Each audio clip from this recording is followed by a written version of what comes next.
Pessoal, hoje então vamos ver um pouquinho de associação de geradores, que acontece quando nós ligamos geradores, né? E nós podemos ligar geradores, como você sabe, né? Através de circuitos. E circuitos podem ser série, paralelo ou misto, né? Você sabe muito bem disso. Então, inicialmente a gente vai ver como é que a gente associa geradores em circuito série, depois como é que a gente associa geradores em circuito paralelo e depois nós vamos fazer uma salada de fruta, e é aí que vai entrar as leis de Kirchhoff, né? Porque os circuitos se tornarão um pouco mais complexos e a gente precisará de técnicas de análise, né? Maneiras pelo quais a gente vai construir as equações para achar as propriedades de um circuito elétrico, tá? Então, fiquem atentos e, como vocês sabem, perguntem sempre que puder, tá? Primeiro, tradicional revisão, né? Para saber como é que estão os conhecimentos de vocês, para relembrar, né, algumas coisas. Gente, então olha só, a parte de geradores, a gente viu que um gerador é um dispositivo, né, que ele vai fornecer uma coisa chamada força eletromotriz, certo? E acompanhado dessa força eletromotriz, um gerador sempre tem uma resistência interna, né, que é pelo qual ele perde um pouco dessa energia que ele produz por calor, muitas vezes efeito Joule, né? Essa energia ela não é aproveitada no circuito, então é uma energia que a gente geralmente diz que é uma energia dissipada, tá? Então, quando eu vou ligar um gerador no circuito, ele vai oferecer uma DDP, né? Lembrando que o U, então, é minha DDP do circuito, a diferença de potencial, né? O Epsilon é a força eletromotriz, é a FEM do circuito, certo? E o R é a resistência interna, certo? Resistência interna desse circuito. E um gerador, ele vai oferecer, ele vai ligar um circuito, ele vai oferecer uma energia para esse circuito, ele oferece então uma DDP, e essa DDP ela vai depender da força eletromotriz, que é medida em volts também, esse cara aqui, ó, vocês não esqueçam que ele é medido em volts, certo? Só que ele tem uma perda de energia. Essa perda de energia é dado pela resistência interna, né? A gente sabe que o produto da resistência interna vezes corrente é um potencial. Então, nós temos uma queda de tensão dentro do gerador, tá? Isso é muito comum. Então, essa aqui é o que nós chamamos de equação do gerador, certo? Equação do gerador. A gente viu que nós podemos também ligar esse gerador em circuitos. Eu vou demonstrar também a equação do gerador, o gráfico do gerador que aparece direto para nós, né? Porque o gráfico do gerador ele nos permite analisar pontos que são importantes, como por exemplo o ponto onde nós temos a força eletromotriz, que é quando nós temos o circuito aberto aqui, né? E quando o circuito está em curto-circuito, que nós temos a corrente de curto-circuito. E o princípio de funcionamento do gerador ele está entre esses pontos aqui deste gráfico, certo? Dependendo da corrente que está circulando no circuito, ele vai oferecer uma força ele vai oferecer uma DDP a esse circuito, certo? Ele vai depender aqui, então, deste gráfico, como a gente está vendo aqui. Bom, o que acontece? Esse gerador, então, ele pode ser ligado a um circuito, né? Como eu disse para vocês, ele pode ser ligado aqui a uma carga, que eu geralmente represento como uma resistência externa ao circuito, certo? Então, eu posso ligar esse gerador numa carga, numa resistência externa, ele tem uma força eletromotriz e ele tem uma resistência interna, e a gente viu que quando nós temos uma situação como essa, nós podemos calcular as propriedades desse circuito a partir de uma relação de soma das resistências, é uma lei de Ohm para o gerador, né? Então, eu posso calcular a corrente que circula nesse circuito a partir de uma equação que é essa. Isso aqui a gente chamou de lei de Ohm para o gerador, certo?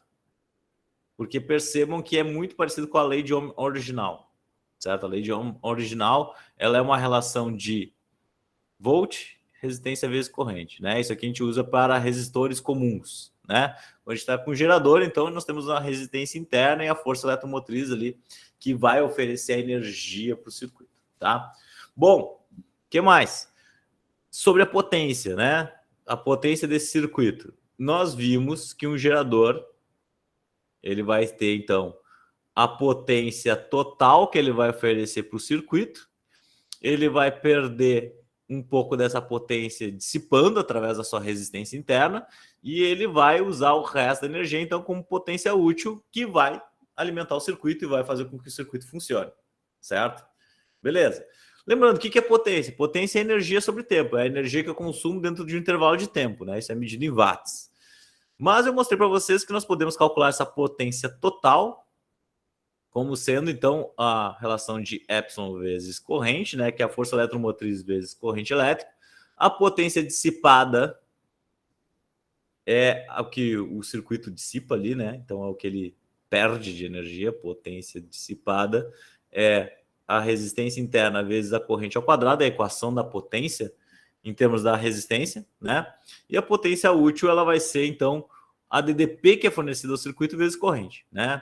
Ele vai oferecer a DDP e na DDP já estamos considerando as quedas de tensão, então já é a energia que ele está realmente, o circuito está realmente consumindo.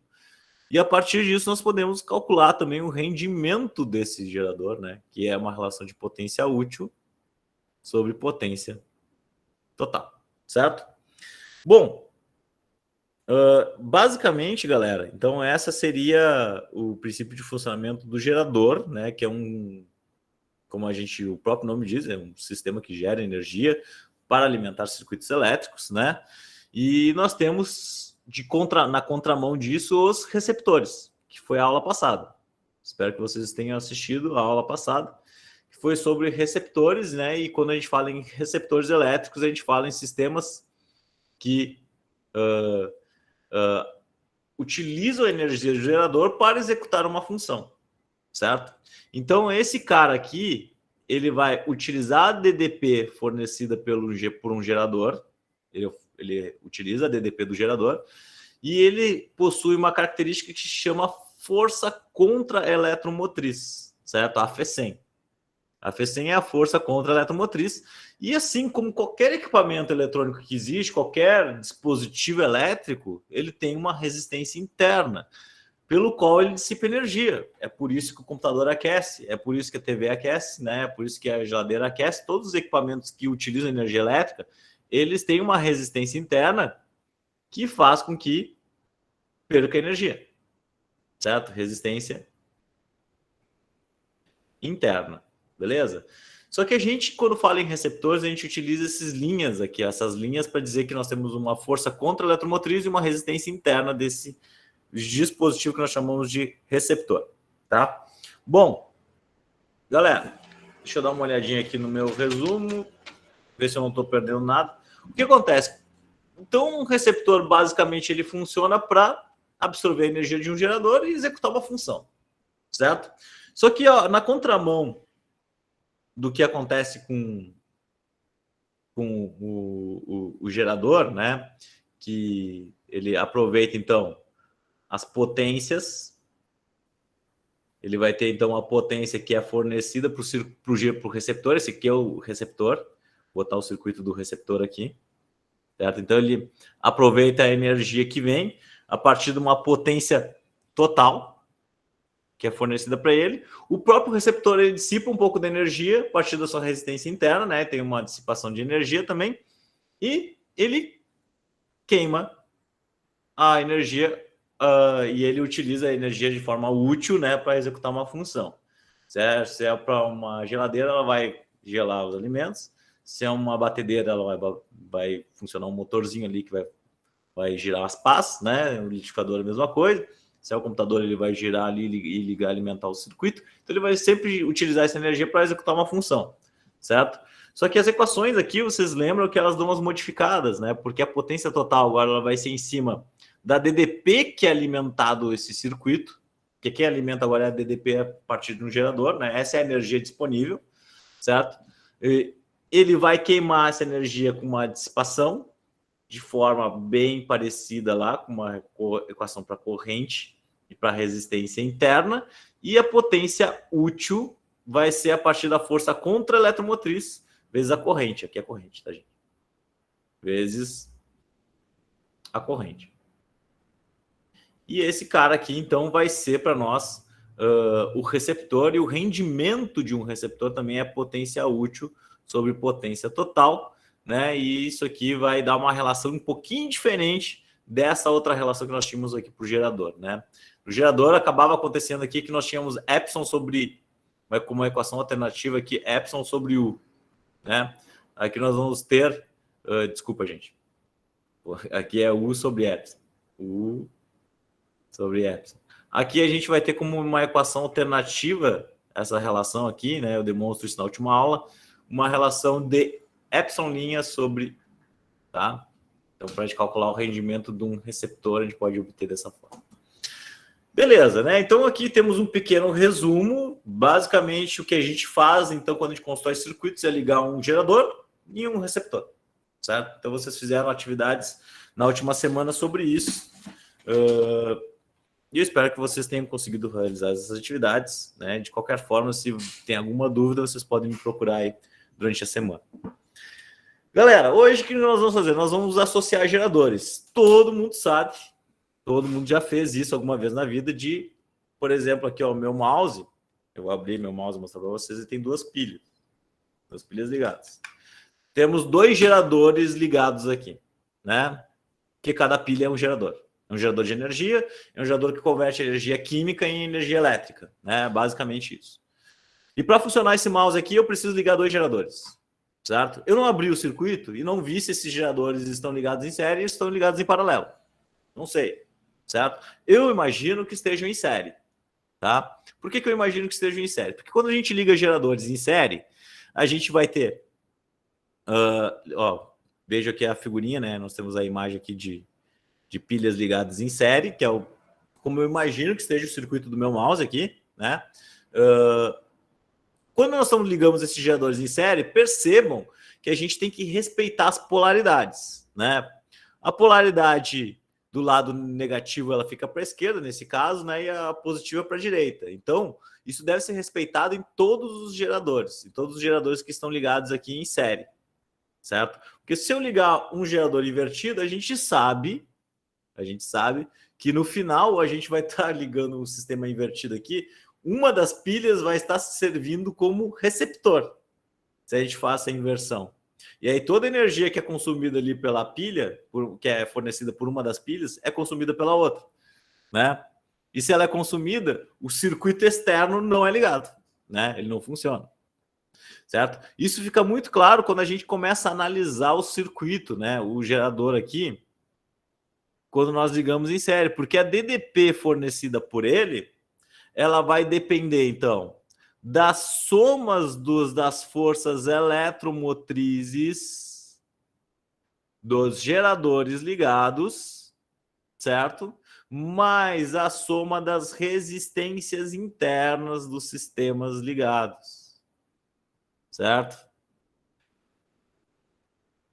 Então, a minha equação da DDP fornecida para o circuito, ela vai ser a soma das forças eletromotrizes mais a soma das resistências internas vezes a corrente.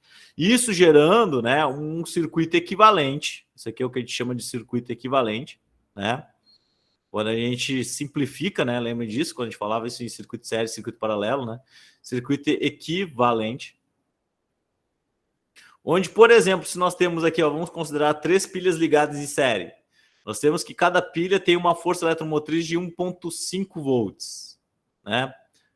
Qual vai ser a minha DDP final, né? E vamos considerar que ele tem 0,2 ohms de resistência cada pilha. Cada pilha tem 0,2 ohms de resistência, certo? O que vai acontecer quando eu ligo 3 pilhas em série desse jeito, né? O meu circuito equivalente vai ter uma força eletromotriz, né? Vou usar a equação do gerador aqui, ó, onde a gente vai somar 1,5 mais 1,5 mais 1,5, né?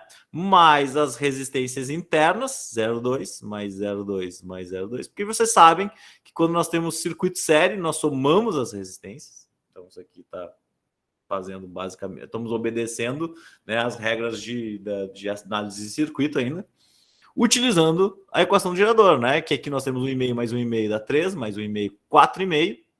Então no final, quando nós associamos pilhas em série, nós estamos somando essas forças eletromotrizes, né? Então nós estamos aqui, ao invés de 1,5 volt ligando no meu circuito, que é a tensão de uma pilha, né? Nós temos 4,5. Nós aumentamos a diferença de potencial. Mas a gente sabe que nós temos quedas de tensão, né? As quedas de tensão dadas, que vai ser uma queda de tensão maior, porque nós temos aqui a soma das resistências internas, que vai dar 0,6 vezes I, né? Então essa aqui seria, por exemplo, a equação do gerador, da soma desse circuito de geradores, certo? Quando nós ligamos eles em série, tá? Quando nós ligamos esses geradores em paralelo, o que acontece, tá?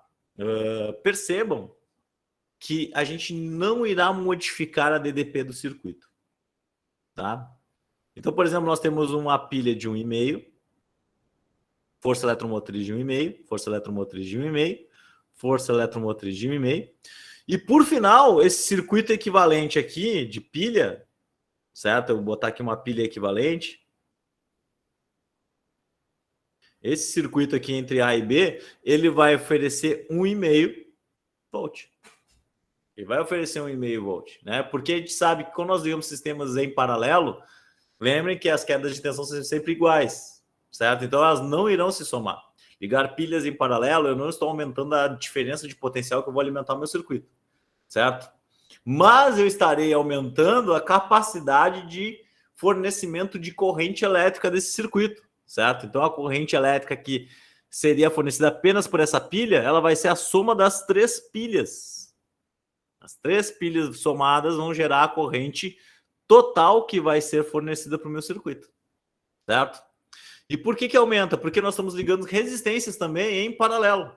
Então, se essas resistências aqui elas têm 0,2 ohms, 0,2 ohms e 0,2 ohms, a gente sabe que nós podemos montar o circuito equivalente entre essas pilhas, certo? Então, nós ficaríamos com um circuito equivalente aqui, ó, que forneceria uma DDP de 1,5, porque eu não vou somar as forças eletromotrizes, certo? Assim como eu vou fazer no série, um paralelo não somo, mas eu vou ter que fazer a resistência equivalente entre 0,2, 0,2 e 0,2 que estão ligados em paralelo. Então, a gente sabe que nós já fizemos isso algumas vezes, né? Então, eu vou fazer entre aqui a pilha 1 e 2, a gente vai ter 0,2 vezes 0,2 sobre 0,2 mais 0,2. Vamos ver quanto é que dá.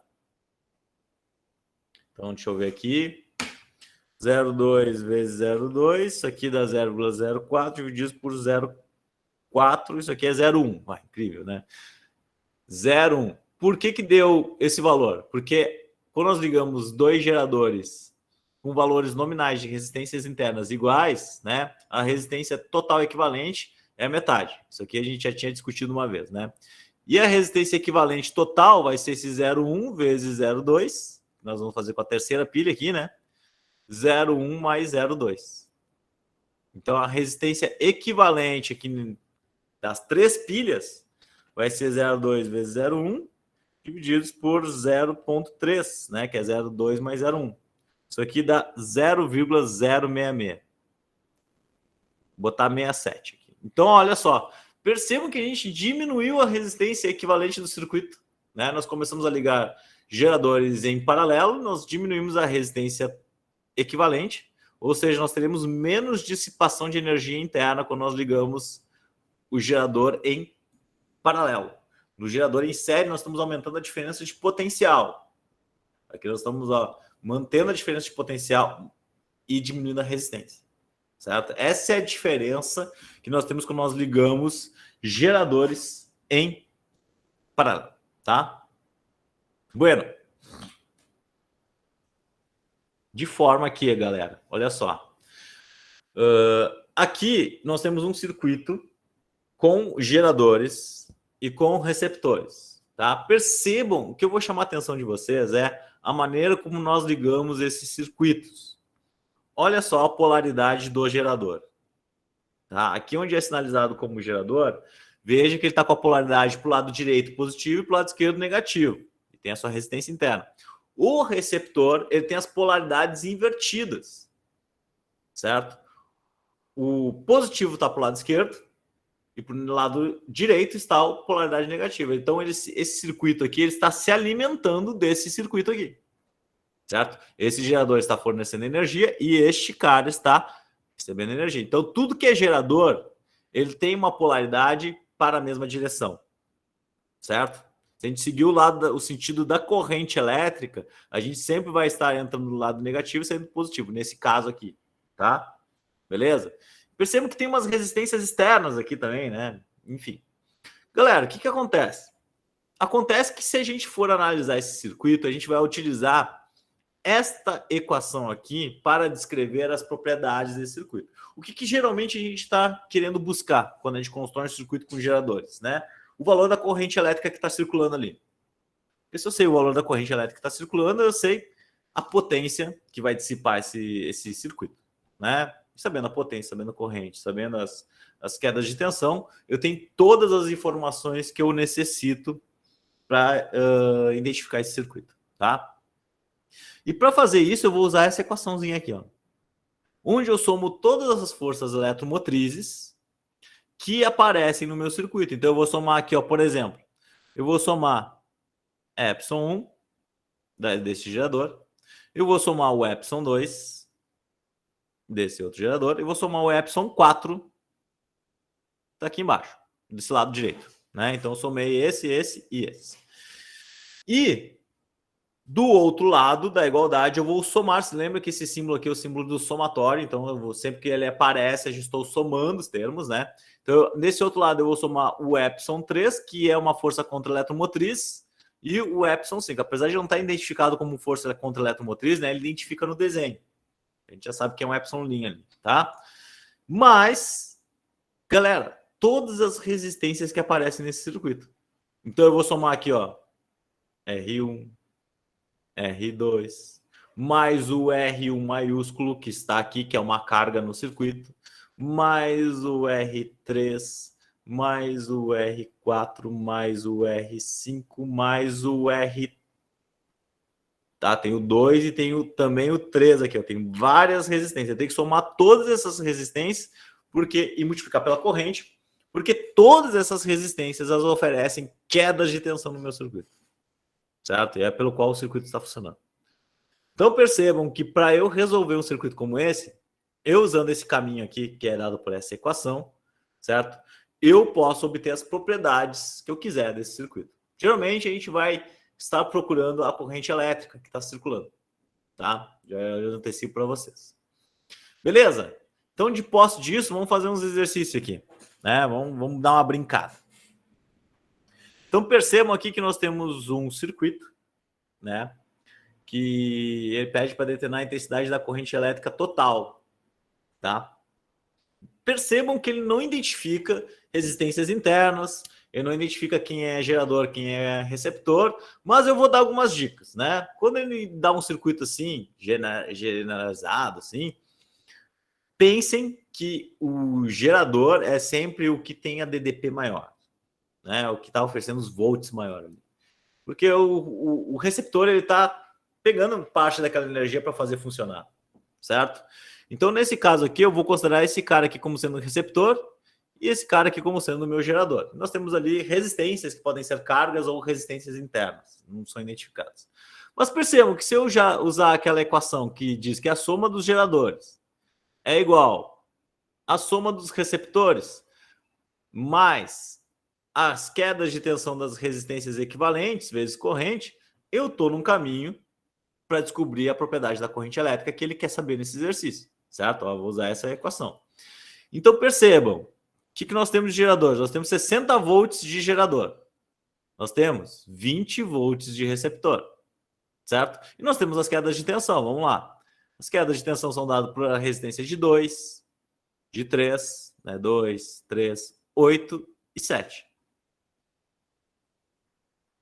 Vezes a corrente elétrica. Certo? Beleza. O que a gente vai fazer? Vamos botar aqui 60 igual a 20. Vou fazer mais uma linha para vocês. Aqui nós temos 8 mais 7. Isso aqui dá 15, né? 2 mais 3, 5. Isso aqui dá 20. Então, 20 vezes I. Quem eu quero descobrir é o I. Então, tudo que não tiver I, eu vou botar para o outro lado, né? Então, vai ficar 60 menos 20, que é igual a 20 vezes I. Isso aqui vai dar 40, que é igual a 20 vezes I. Então, nós temos 40, passa esse 20 dividido, porque está multiplicando do outro lado. E nós teremos, então, o valor da nossa corrente, que vai dar 2 amperes. Né? 40 por 20, 2. Então, nós temos uma corrente de 2 amperes circulando nesse circuito aqui, como vocês estão vendo. Tá? Simples. Nada muito rebuscado. Isso aqui é um exemplo simples. Vamos pegar um exemplo um pouquinho mais complicado. Tá? Ah, faltou um negócio para eu dizer para vocês. A gente geralmente associa geradores em paralelo quando eles têm mesmo valores nominais iguais. No caso, mesmas forças eletromotrizes e mesmas forças, resistências internas. Quando nós não temos isso aí, a gente não vai resolver ainda no ensino médio. Isso aí vai ser somente no superior, quando nós temos geradores aí com diferentes potenciais. Não, na verdade, sim. Na verdade, nós até resolveremos agora. Só que não vai ficar de uma forma muito clara. A gente vai usar as leis de Kirchhoff para resolver isso aí. Tá? Mas de forma inicial aqui, esses exercícios mais simples, a gente vai considerar que só vamos associar em paralelo geradores com valores nominais iguais, tá? Por enquanto. Então percebam que nós temos dois sistemas aqui, ó. Nós temos 2 valores que podem ser receptores ou podem ser geradores. Também, novamente, não é discriminado, né? Mas se a gente analisar, nós temos que este cara aqui, ele está no mesmo sentido desse aqui. Certo? Beleza? E ao contrário deles, nós temos esse cara aqui com 60 volts e esses dois que estão ligados em paralelo. Tá? Para analisar esse circuito, eu já vou fazer o circuito equivalente desses que estão aqui ligados em paralelo. Aquela ideia de montagem de circuito com geradores em paralelo também é válido para receptores, certo? Tanto receptores como geradores ligados em paralelo, a ideia é a mesma. Eu mantenho a força eletromotriz. Então, olha só, isso aqui vai dar um circuito equivalente. Eu vou chamar de circuito equivalente. O equivalente dele vai ser um Epsilon EQ, que vai ser mantido os 20 volts, porque estão ligados em paralelo, certo? Vai ser mantido os 20 volts. E a resistência equivalente eu vou ter que fazer, né, o paralelo entre esses dois resistores. 13 e 3 dá metade do valor, né, que é 1,5. Então, nesse caso aqui, ó, eu vou desenhar um circuito novamente. Isso aqui é uma coisa que vocês devem fazer sempre. Nós temos uma resistência de 2 ohms aqui. Nós temos uma força, um gerador ou um receptor, não sei, aqui de 10 volts, né?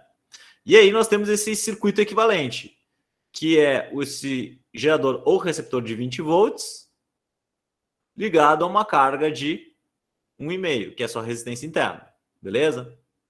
Logo abaixo nós temos esse gerador que está com essa polaridade aqui, que vale 60 volts. Não sei se é um gerador ou um receptor também, né? Novamente. Nós temos a resistência interna dele aqui, que vale 1,5. Nós temos aqui outro cara que tem 50 volts e uma resistência de 5 ohms. Aqui nós temos 5 ohms e aqui nós temos 50 volts. Bom, galera, beleza, né? Isso aqui foi o circuito que eu obtive após fazer o equivalente entre esses dois geradores ou dois receptores que eu não sei o que é, né? Analisando aqui, a gente percebe que nós temos dois sistemas que estão com polaridades no mesmo sentido, que valem 50 volts, 10 volts, dá uns 60 volts. Aqui nós temos 60 e 20, né? 60 e 20 dá 80 volts. Então eu vou considerar como sendo geradores esses equipamentos que estão com a polaridade aqui, ó, nesse sentido. Certo? Então eu vou usar a minha equação, somar os geradores, somar os receptores, somar as resistências envolvidas vezes a corrente, para achar a corrente que está circulando nesse circuito, tá? Corrente total.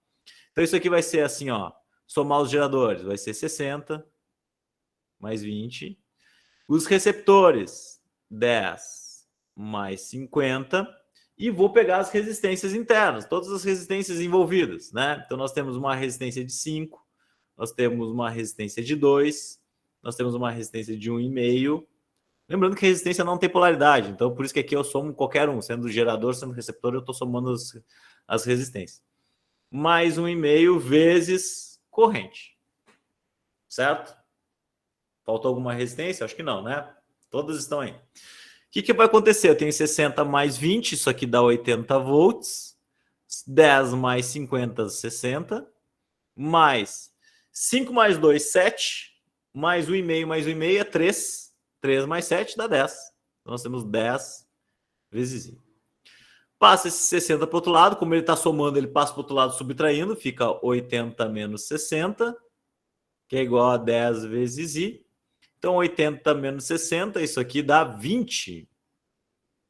20 igual a 10 vezes I. Isso aqui vai dar incríveis o mesmo valor de corrente nesse circuito, né? 20 por 10, que é a corrente, que vai dar 2 amperes de corrente.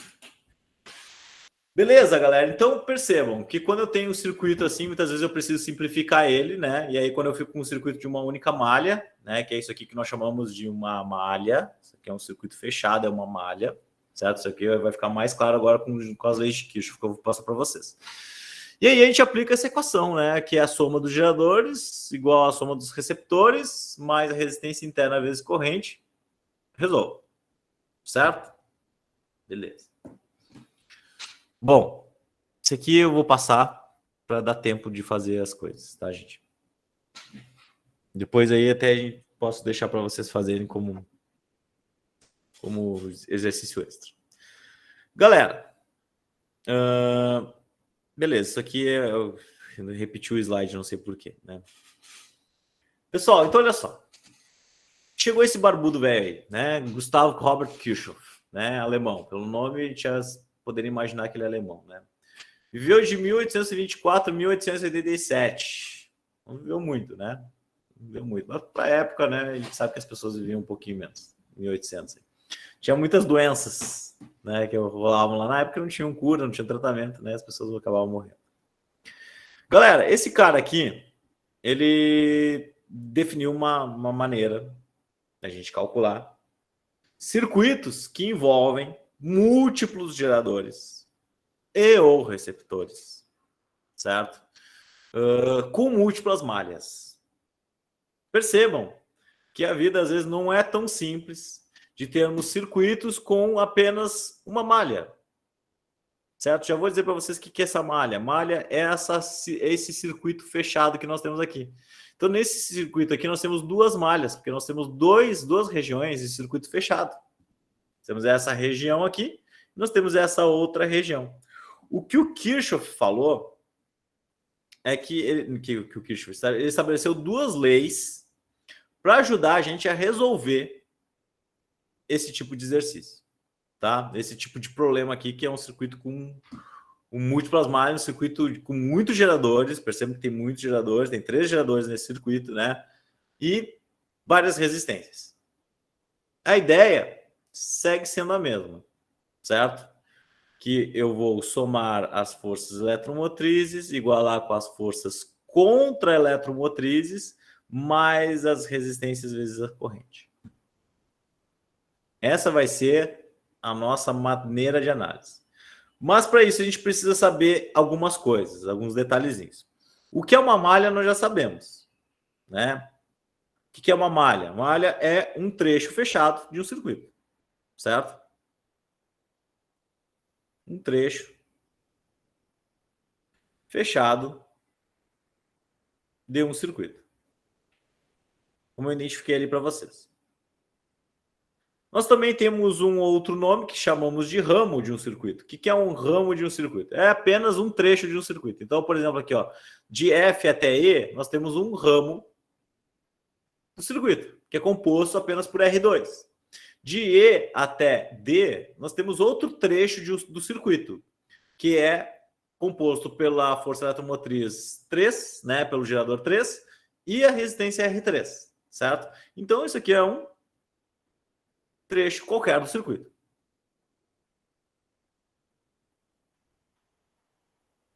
Que não está fechado, né, gente? Fechado, se tivesse fechado, a gente chamaria de malha. E nós temos o nó do circuito. O que é o nó do circuito, né? É um local, uma região onde a corrente se divide, né? O Izinho é a corrente, não se esqueça. Então, uma região onde a corrente se divide, nós chamamos de nó do circuito, tá?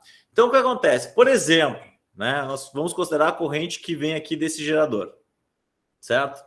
A corrente vai chegar nesse ponto F aqui e ela vai ter dois caminhos. Ela vai ter o caminho de seguir para cá e de seguir para baixo. Então, neste ponto aqui, nós temos um nó, certo? É uma região onde a corrente pode se dividir, beleza? Ou se unir, tá? Por exemplo, aqui no ponto C, se a gente considerar aqui que a corrente está descendo, né? Ela se uniria. Beleza. Então, o Kirchhoff estabeleceu duas leis. A primeira, a lei dos nós, que diz o seguinte: a soma das intensidades das correntes que chegam no nó é igual à soma das intensidades das correntes que deixam o nó. Então, olha só. Nesse caso aqui, nós temos uma corrente I3 que está chegando neste nó. Uma parte da corrente vai para 2 e outra parte vai para 1, né? Então, significa que se eu somar as intensidades de I1 e I2, tem que dar I3. Certo? O mesmo vai acontecer aqui, ó, para esse caso, onde I1 está chegando no nó 9, no nó F, né?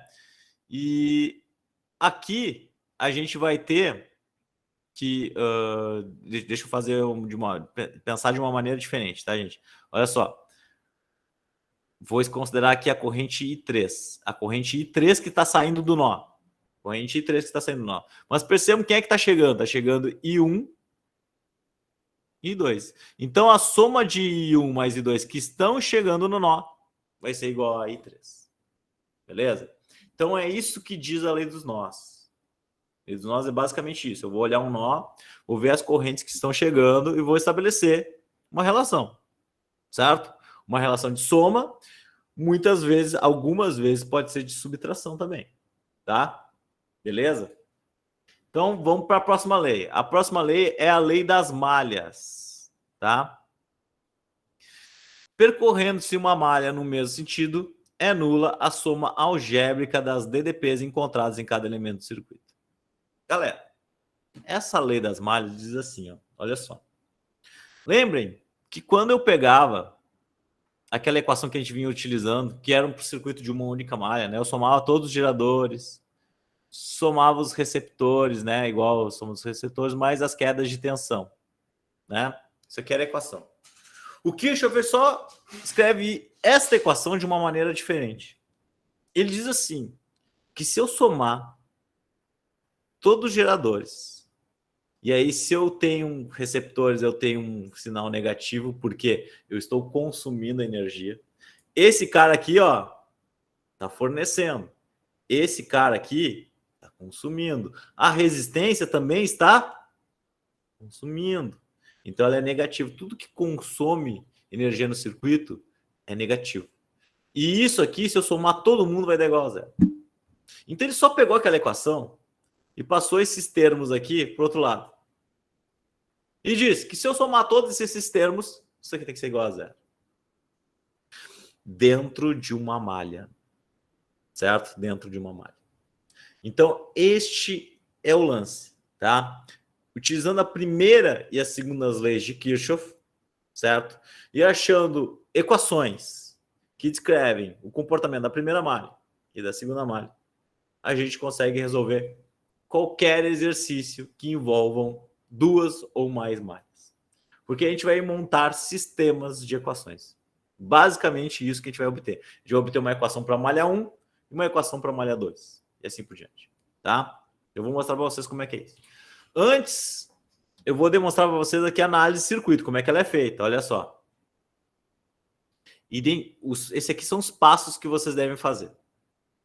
Identificar os nós e as malhas do circuito. Olhar para o circuito e ver onde é que tem nó, onde é que tem malha. Por exemplo, aqui tem uma malha, aqui tem outra malha, onde é que tem nó? Aqui tem um nó, aqui tem um nó. Temos dois nós nesse circuito. Então, identificamos isso. Atribuir o sentido da corrente em cada uma das malhas. Bom, isso aí vai ser uma coisa que a gente vai aprender a fazer. Geralmente, eu digo para vocês o seguinte, ó. Olhem para o dentro da malha, quem é que tem a maior tensão? Quem tem a maior tensão geralmente vai mandar na corrente do circuito. Mas se por acaso eu errar o sentido da corrente, o próprio exercício vai me mostrar isso no final da solução, quando ele vai identificar um sinal negativo na corrente elétrica. Ou seja, eu errei o sentido da corrente. Mas, mesmo errando o sentido que eu determino na corrente, o exercício ele consegue ser resolvido a partir das aplicações das leis de Kirchhoff. Eu acerto o exercício, eu acerto o valor nominal. O único, porém, que vai ter um sinal negativo. Se tiver um sinal negativo, eu já sei que na hora de começar o exercício eu determinei o sentido errado da corrente elétrica. Certo? Porque vocês vão ver que eu vou sempre determinar inicialmente qual o sentido na malha da corrente elétrica. Tá? Beleza. Aplicar a lei dos nós, ou seja, onde é que a corrente se divide. Aplicar a lei das malhas, certo? Analisar malha por malha. E, enfim, analisar os resultados. Certo? Então, esse é o processo pelo qual a gente vai resolver esse tipo de exercício. Certo? E pelo qual vocês também irão resolver hoje nas atividades. Tá? Então, olha só. Vamos resolver esse exercício aqui. Nesse exercício, ele já está me dando o sentido da corrente, mas nem sempre isso vai acontecer. Nem sempre vai acontecer, olha só. Então, ele me diz que nessa malha, vou chamar de malha 1, e esse aqui de malha 2, os sentidos das correntes são dados por esses valores. Então, nós temos uma corrente I1 que circula aqui e uma corrente I2 que circula aqui. Porém, neste ramo do circuito, especificadamente neste ramo entre A e C, nós teremos uma terceira corrente circulando. Por que nós teremos uma terceira corrente circulando? Porque nós temos a geração de corrente devido a esse cara aqui e uma geração de corrente devido a esses caras aqui. Certo?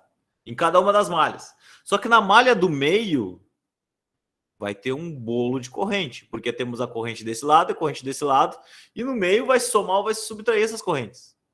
Certo? Pelo sentido que é dado aqui, percebo que a corrente I2 ela tem sentido anti-horário e na corrente I1 ela tem sentido horário. Quando elas entrarem aqui no ponto A, isso aí eu estou aplicando a lei dos nós, quando ela entrar no ponto A aqui, ela vai ser a corrente I3. E a corrente I3 é dada pela soma de I1 mais I2. Porque as duas correntes entram no ramo com o mesmo sentido. Por essa conversão que foi feita. Tá? Se uma das correntes entra por cima e a outra entra por baixo, eu tenho que subtrair essas correntes. Tá? Não é o caso. Eu vou ter que somar. Então, apliquei a lei dos nós. E a lei dos nós me diz que isso aqui é válido. Tá? Para esse exercício. O que eu vou aplicar agora? Vou aplicar a lei das malhas. Certo? Então, eu já identifiquei as malhas, já identifiquei os nós. Apliquei a lei dos nós. Vou aplicar a lei das malhas agora. Como é que eu aplico a lei das malhas? Na malha 1, malha por malha, eu vou ver todos os dispositivos envolvidos e vou somar todos eles e igualar a zero. Então fica assim, ó. Galera, todo mundo que tiver no sentido da corrente que eu determinei, ó, a corrente está nesse sentido horário, né? Todos os geradores, lembrem que a corrente sempre sai do lado positivo do gerador, né? Então é como se esse gerador aqui estivesse fornecendo energia. Esse gerador é epsilon, tá? Todos os geradores que estiverem no mesmo sentido da corrente serão chamados de geradores mesmo. Essas fontezinhas que tiverem com sentido contrário da corrente serão chamados de receptores. Certo? Para a gente aplicar essa regrinha aqui, ó. Tá? Então vamos lá, olha só. Vou começar pelo epsilon. Então nós temos o epsilon, que é um gerador porque o sentido dele está no mesmo sentido da corrente. Tá? Quem é o próximo termo? Vou passar aqui para o próximo termo, o R1. O R1 é um resistor, é uma queda de tensão, então vou chamar ele de R1 vezes a corrente I1 que está circulando nessa malha. Perceba que eu tenho várias correntes circulando, né? Vou andar mais um pouco nessa malha. Cheguei no epsilon 3. O epsilon 3 está com sentido contrário, porque olha só, o positivo dele está para cima e a corrente está indo para baixo. Então ele vai ser um receptor. E eu vou chamar ele de menos epsilon 3. Próximo. O R3 é uma queda de tensão, só que ele está no ramo central, onde nós temos a corrente I3 circulando. Então eu vou chamar de R3 vezes I3. Beleza? Mais um. R2 também está no ramo central, então por ele circula a corrente I3. Sigo na mesma malha, não vou para a malha do lado, eu sigo na mesma malha. Nessa mesma malha eu tenho um outro dispositivo aqui que está com sentido contrário da corrente elétrica que foi determinado. Então ele é menos epsilon 2. Passando para o próximo, mais uma queda de tensão, R2. Qual é a corrente que circula aqui? Ó? Já saímos da malha do meio, apenas na malha do meio tem I3. Nas outras malhas temos I1. Quer dizer, no resto da malha temos I1. Menos R1 vezes I1 também. E isso aqui nós igualamos a zero. Aplicamos a lei das malhas de Kirchhoff para essa primeira parte. Tá? Depois nós vamos substituir os valores para vocês verem como é que fica. Mas vamos para a malha 2. Como é que fica na malha 2? Galera, vou partir aqui, ó, desse outro cara aqui que parece que está saindo dele aqui, o sentido da corrente, né? Pelo menos foi determinado assim. Então, aqui, ó, nós temos o epsilon 4, que está no sentido da corrente. Beleza? Do epsilon 4, nós caímos no epsilon 3, que está no sentido oposto. Então, vou botar menos epsilon 3. Porque lembre-se que a malha é fechadinha. Então, esses componentes aqui que estão no ramo central, eles aparecem tanto para a equação da malha 1 como para a equação da malha 2, tá? Menos R3, qual é a corrente que circula ali? I3. Menos R2, vezes a corrente que circula ali, que é I3 também. Cheguei aqui embaixo. Aqui embaixo nós temos epsilon 5, que está contrário também ao sentido da corrente. Então, ele é receptor. Mais, menos 30. Menos I1 R5. Galera, aí vem o seguinte, tá? Lembre-se que na malha 1 nós tínhamos a corrente 1, ramo central, corrente 3. Na malha da direita nós teremos a corrente I2, certo? Porque aqui, ó, a corrente da malha central é a soma de I1 mais I2. Então nós temos R5 vezes I2 e R4 menos R4 vezes I2 também.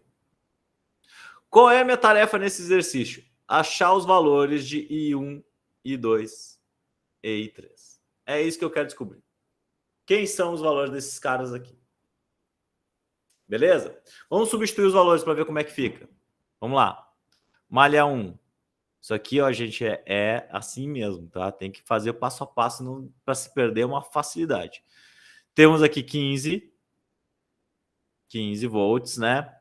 Menos 2 e 1. Menos 15. Beleza. Passei para o próximo. Menos 4 e 3. Porque o R3 vale 4. Esse R2 vale 6 e 3 também. Menos epsilon 2, menos 5. Né? Próximo aqui é menos 2 e 1. E o último, menos 1 e 1 igual a 0. Beleza? Substituindo os valores, é isso que eu tenho. O que eu vou fazer? Vou somar todos que eu posso. Posso somar esse com esse com esse e com esse. Porque eles não têm is juntos, né? Então eu posso somar eles. 15 menos 15 foi para a banha. Sobrou menos 5. Vou botar até com outra cor, tá? Nós temos aqui, ó, o 2 e 1, menos 2 e 1, menos 1. Isso aqui dá menos 5 e 1. E nós temos menos 4 e 3, menos 6 e 3, isso aqui dá menos 10 e 3. Olha só, já deu para simplificar bastante nesse exercício, né? Ficamos com isso, por enquanto. Vou deixar quietinho aqui, vamos fazer a malha 2. Malha 2. Vamos lá, ó. Na malha 2 nós temos o Epsilon 4, que vale 5 volts, que está no sentido da corrente, por isso que ele é positivo. Nós temos menos 15, menos 4 e 3, menos 6 e 3, certo? Menos 30 volts, menos 1 e 2, e menos 3 e 2.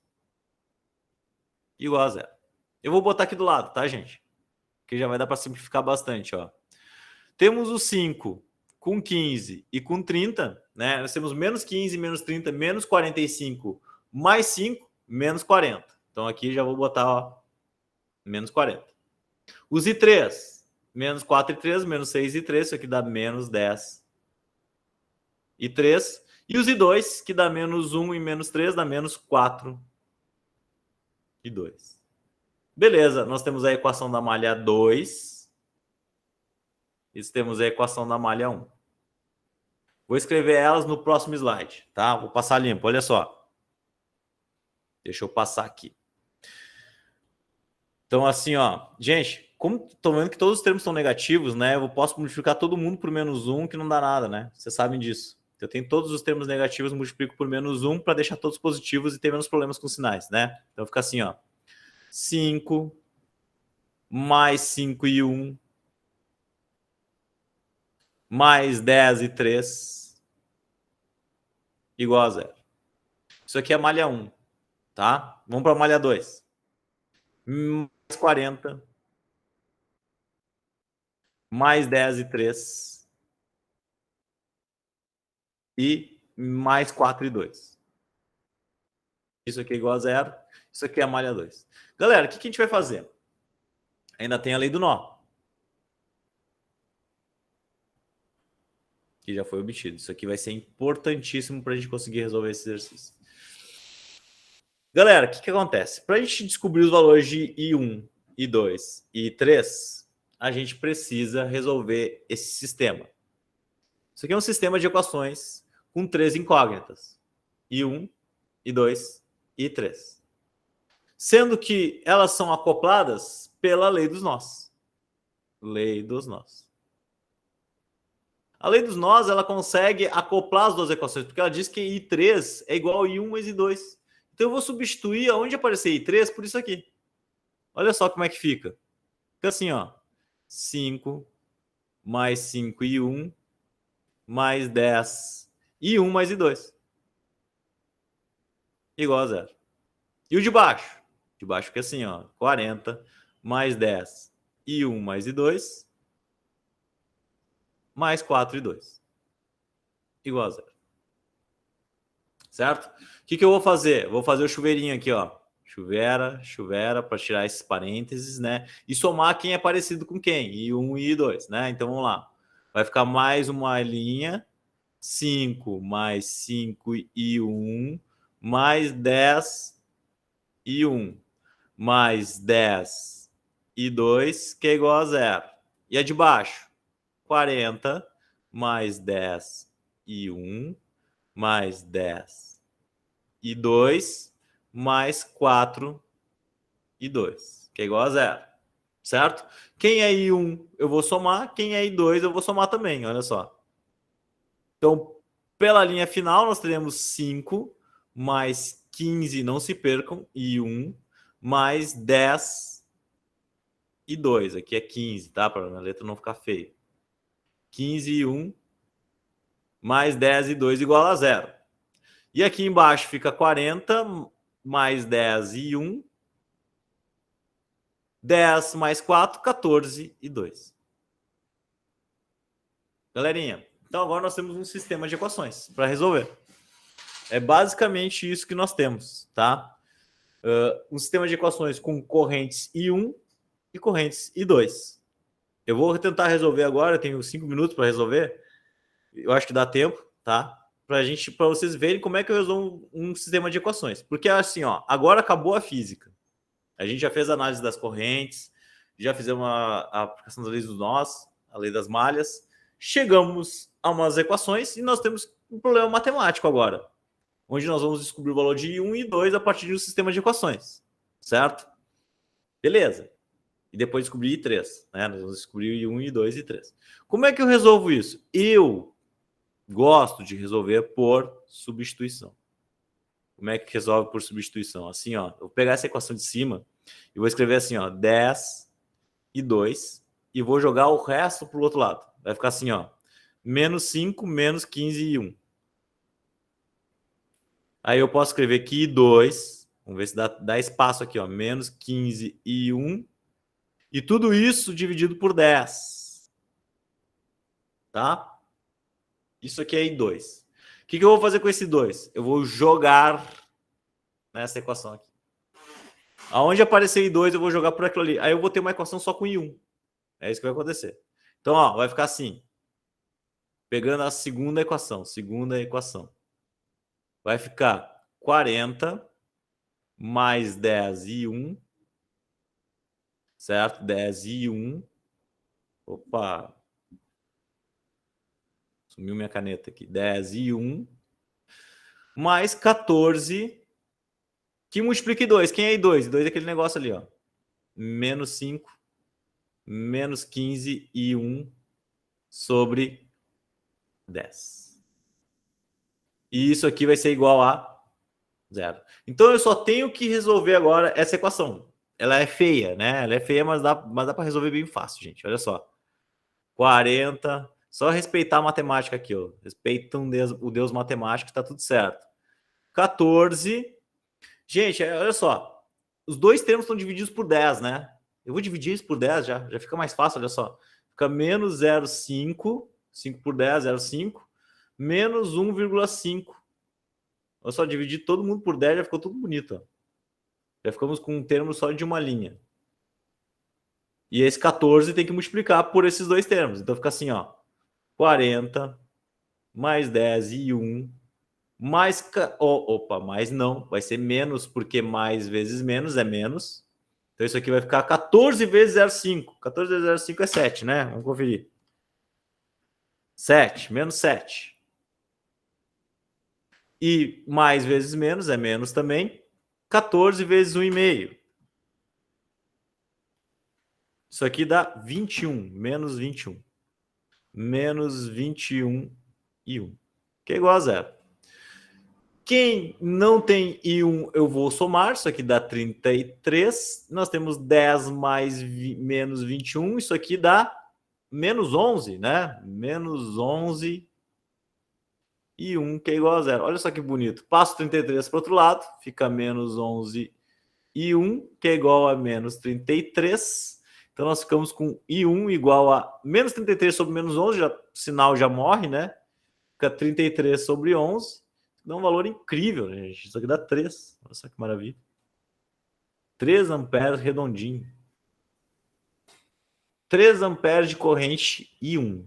E I2, quanto é que dá? Vamos ver I2. I2 dá menos... Ó, eu vou usar esta relação. Não se percam nas minhas coisas aqui, ó. Vezes 15 vezes 3. Acho que I2 vai dar o sentido contrário, hein? Vai dar negativo. Vejam, nós temos menos 5.